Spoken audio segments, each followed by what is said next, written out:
तो बच्चों, कैसे हो? ठीक हो? आज मैं एसी का लेक्चर नंबर 7। आज एसी का लेक्चर नंबर 7 में ट्रांसफार्मर, याद रखना ट्रांसफार्मर एक टॉपिक है जो छूट गया था।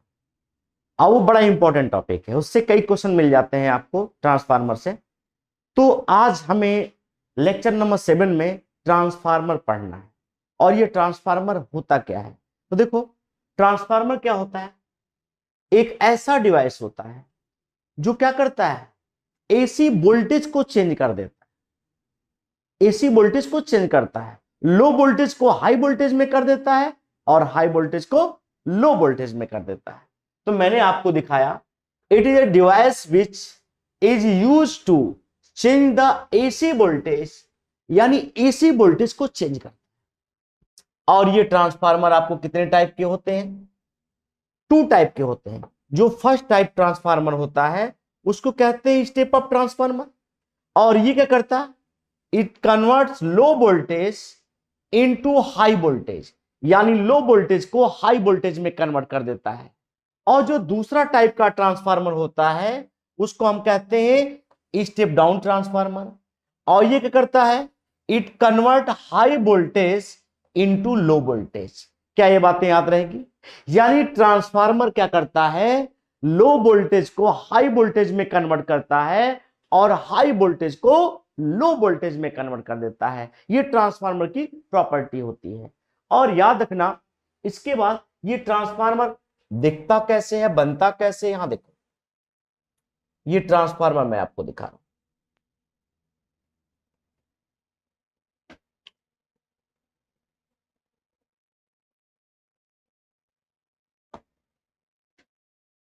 यहां देखो, ये ट्रांसफार्मर में मैंने आपको दिखाया, ऐसे इस पॉइंट को दिखाया, इस पॉइंट को दिखाया, इस पॉइंट को दिखाया। ये देखो, ये ट्रांसफार्मर होता है इस पॉइंट, यानी इस तरह की इसकी बनावट होती है ट्रांसफार्मर की आदत। अब इसको थोड़ा सा ऐसे कर,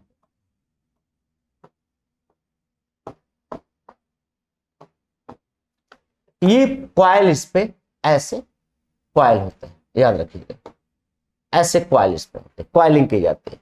और यहां रुको, एक ठीक सा डायग्राम बना, हल्का सा, बहुत लेंदी हो गया, कोई मतलब नहीं है।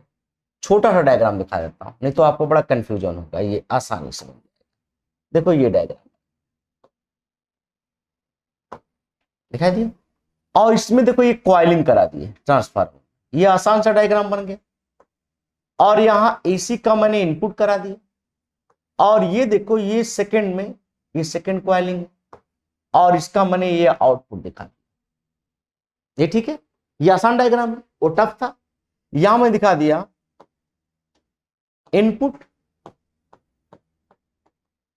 वोल्टेज, और इसको हम कहेंगे, याद रखना, ये पूरे जो क्वाइल होते हैं इसको हम कहते हैं प्राइमरी नंबर आफ्टर, इसको हम कहते हैं सेकेंडरी नंबर आफ्टर। ये इनपुट है और यहां से आउटपुट करते हैं।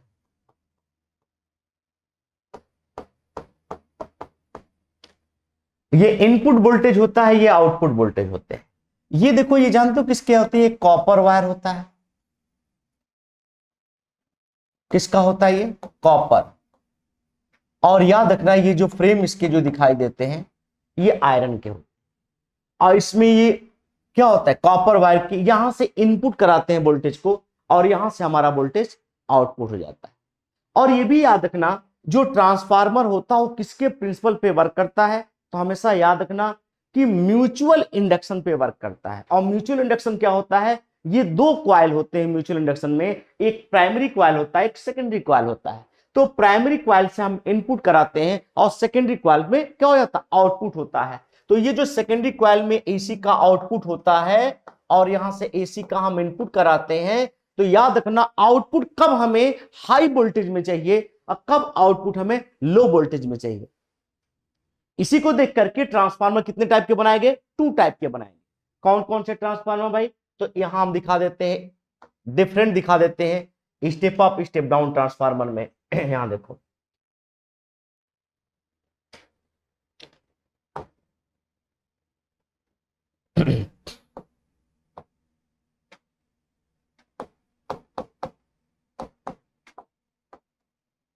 और यहां दिखा देंगे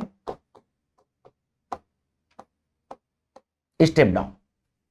याद रखना, पहला जो ट्रांसफार्मर था स्टेप अप ट्रांसफार्मर और दूसरा ट्रांसफार्मर था स्टेप डाउन। सारी प्रॉपर्टी आपको इसमें मिल जाएगी, बहुत ध्यान से इसको देखना।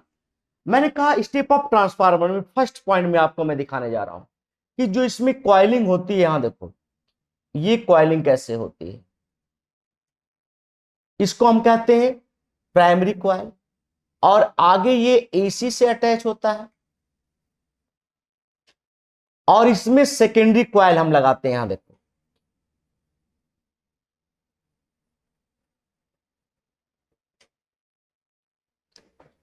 और यहां ये आप दिखा दोगे प्राइमरी सेकेंडरी कॉइल।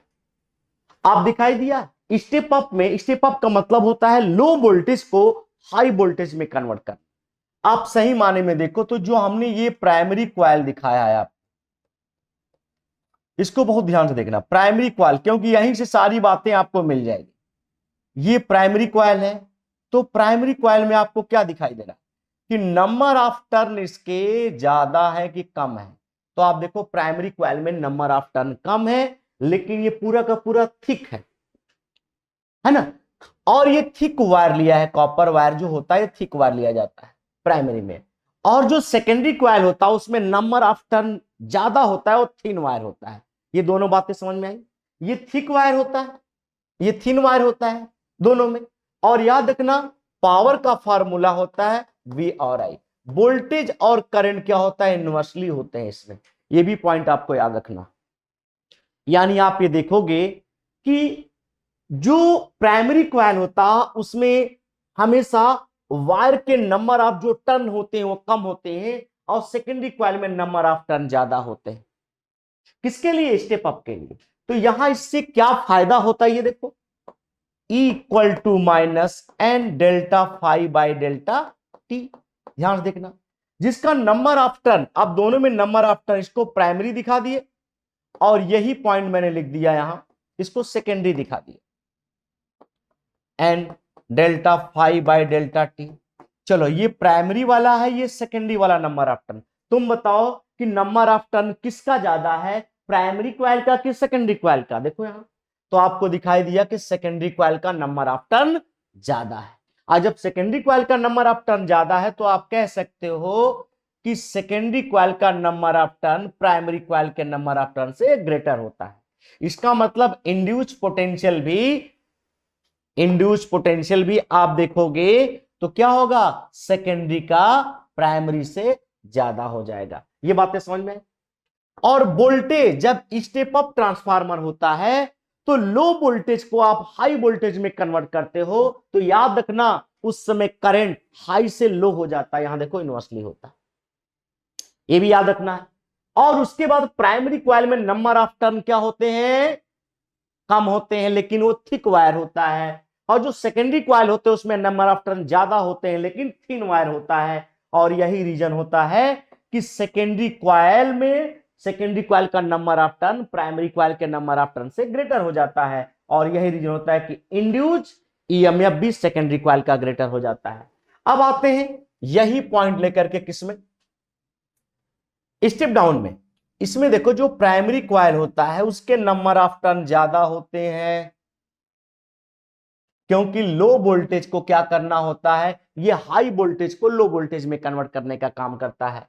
और यहां देखो ये जो सेकेंडरी कॉइल मैंने दिखाया है, देखो यहां इस सेकेंडरी, जिससे आउटपुट वोल्टेज होता है, यहां से आउटपुट है ना वोल्टेज, जिससे आउटपुट वोल्टेज, और इनपुट तो इससे होता है, मैंने आपको बताया था यहां इनपुट करता है ना, इनपुट वोल्टेज यहां हो रहा है। लेकिन देखो ये प्राइमरी जो कॉइल होता है इसका, ये सेकेंडरी कॉइल होता है। अब तुम देखो प्राइमरी कॉइल में नंबर ऑफ टर्न ज्यादा है कि सेकेंडरी कॉइल में नंबर ऑफ टर्न ज्यादा है, फार्मूला यही अप्लाई होगा। तो मैंने कहा यहां भी आप दिखा सकते हो minus N delta phi by delta T. इसका मतलब अगर जो प्राइमरी कॉइल कहते हो तो ये भी प्राइमरी हो जाएगा, और यही में सेकेंडरी आप कहते हो तो ये सेकेंडरी हो जाएगा। थोड़ा यहां देखिए, इसमें आपने क्या देखा, प्राइमरी कॉइल में नंबर ऑफ टर्न ज्यादा है, देखो सेकेंडरी में कम है। इसका मतलब यहां आप दिखा दोगे तो क्या कहोगे, नंबर ऑफ टर्न प्राइमरी में ग्रेटर है और सेकेंडरी में कम है। देखो प्राइमरी में नंबर ऑफ टर्न ज्यादा है, सेकेंडरी में कम है।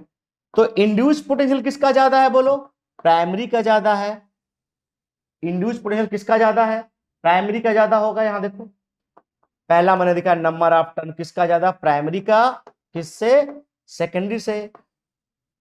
और इंड्यूज सेकेंड है, ये थर्ड। इंड्यूस पोटेंशियल किसका ज्यादा है, तो यहां देखिए इंड्यूस पोटेंशियल किसका ज्यादा है, प्राइमरी का ज्यादा है, किससे, सेकेंडरी से। इस तरीके से इसमें आपने डिफरेंट देखा।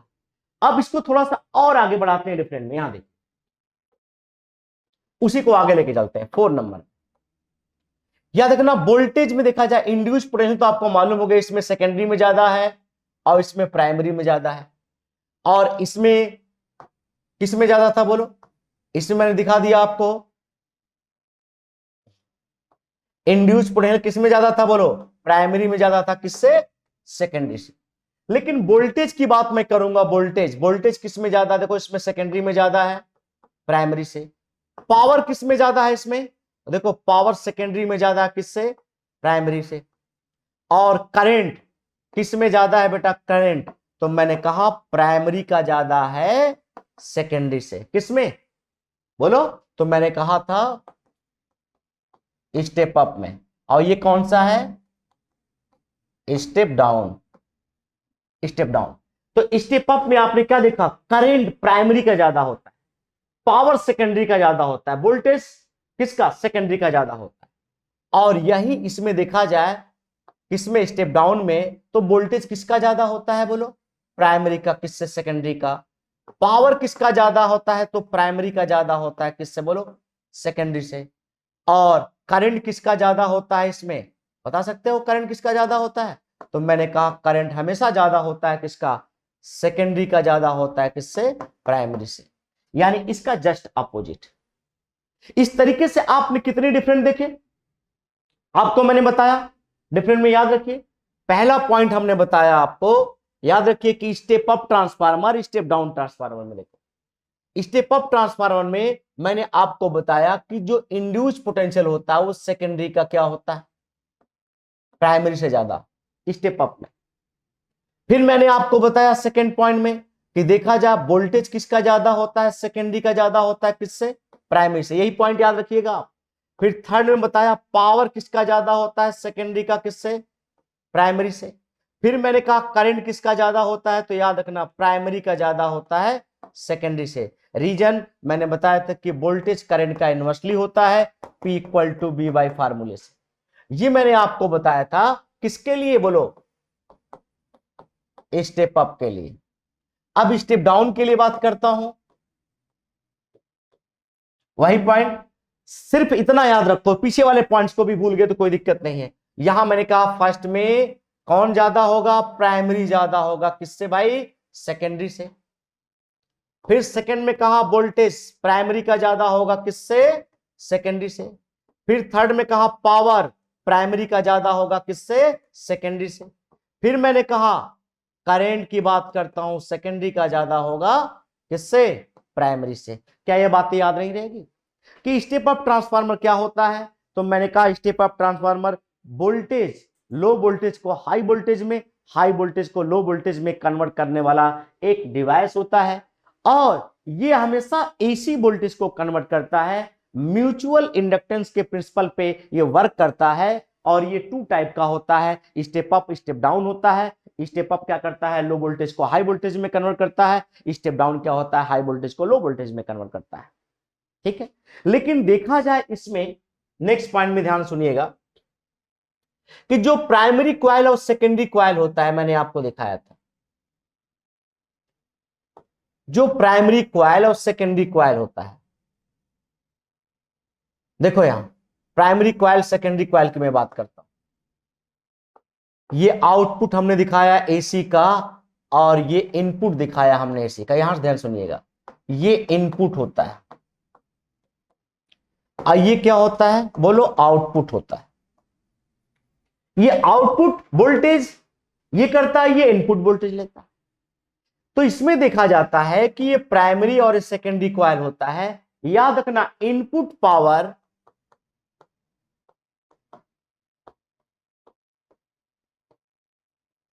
Is equal to output power. Input power और आउटपुट पावर दोनों क्या होता है, इक्वल होता है दोनों का पावर। देखा जाए यहां मैंने दिखा दिया, फार्मूला होता है P equal to B I, तो इसमें भी दिखा दिया प्राइमरी का इनपुट, और यहां दिखा दिया सेकेंडरी का। याद रखना दोनों आपस में इक्वल होते हैं, पहला पॉइंट। इसमें आपको दिखाना है कि secondary upon primary equal to I primary upon secondary. इस पे भी आपको क्वेश्चन मिल जाएगा, ये समझ में आ रहा है। यानी जो इनपुट पावर होता है और आउटपुट पावर दोनों इक्वल होता है। रीजन मैंने आपको बताया था कि जब वोल्टेज ये इंक्रीज करता है तो उसी रेशियो में उसका करंट डिक्रीज होता है। जिस रेशियो में वोल्टेज इंक्रीज करता है उसी रेशियो में उसका करंट क्या होता है, डिक्रीज होता है। यही रीजन होता है कि इनपुट जो पावर होता है वो आउटपुट पावर के इक्वल होता है किसी भी ट्रांसफार्मर। तो आप इस तरीके से इसको समझोगे। अब देखा जाए इसमें नेक्स्ट पॉइंट कि ट्रांसफॉर्मेशन रेशियो क्या होता है।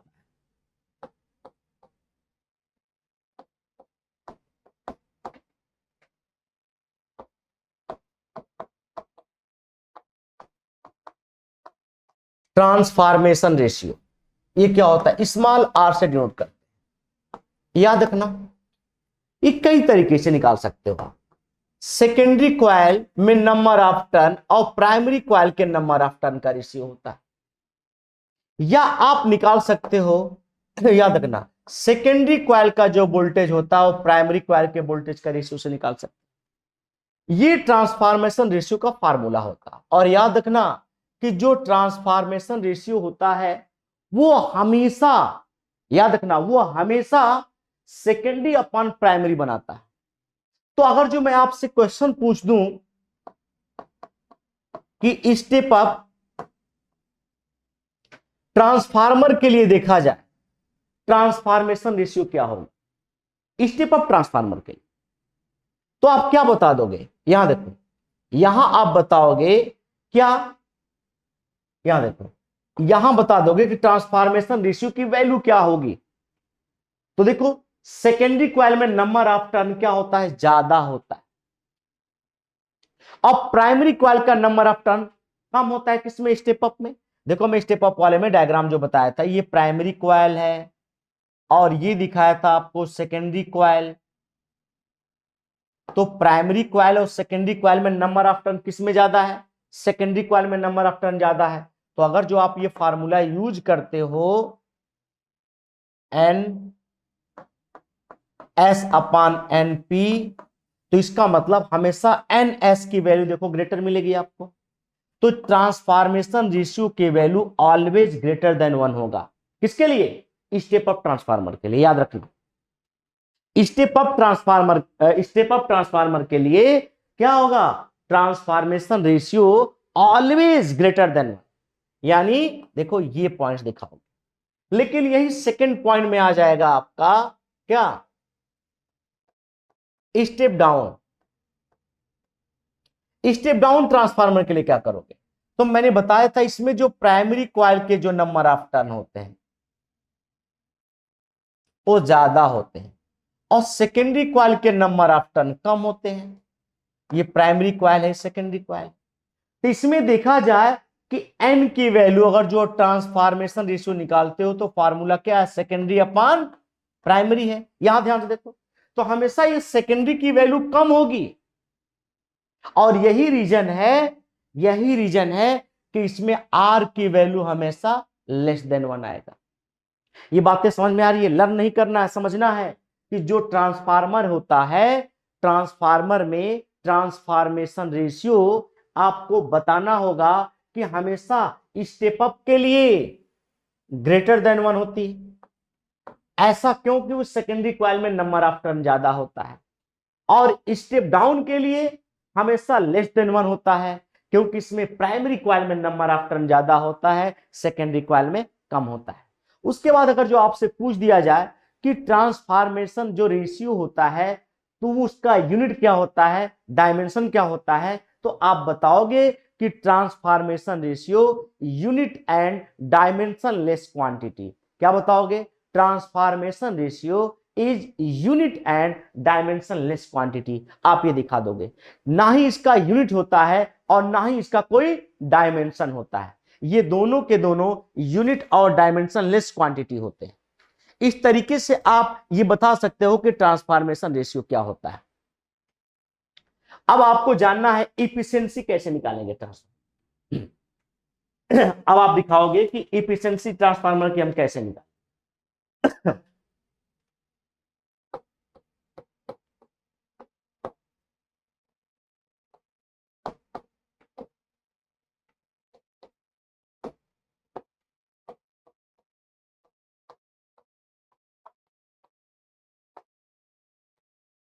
इफिशिएंसी ऑफ ट्रांसफार्मर, याद रखिए जब आपसे पूछा जाए इफिशिएंसी कैसे निकालोगे तो आपको बताना होगा कि इफिशिएंसी ऑफ ट्रांसफार्मर क्या होता है। सबसे पहले देखो, तो याद रखना आउटपुट वोल्टेज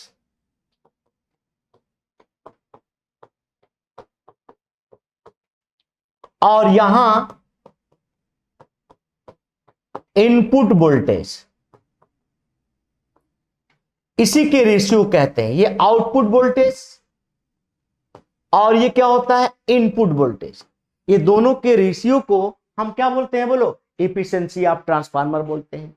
या और भी फार्मूले होते हैं, यहां देखो NS अपान NP से निकाल सकते हो, और भी फार्मूले होते हैं PS अपान PP से निकाल सकते हो।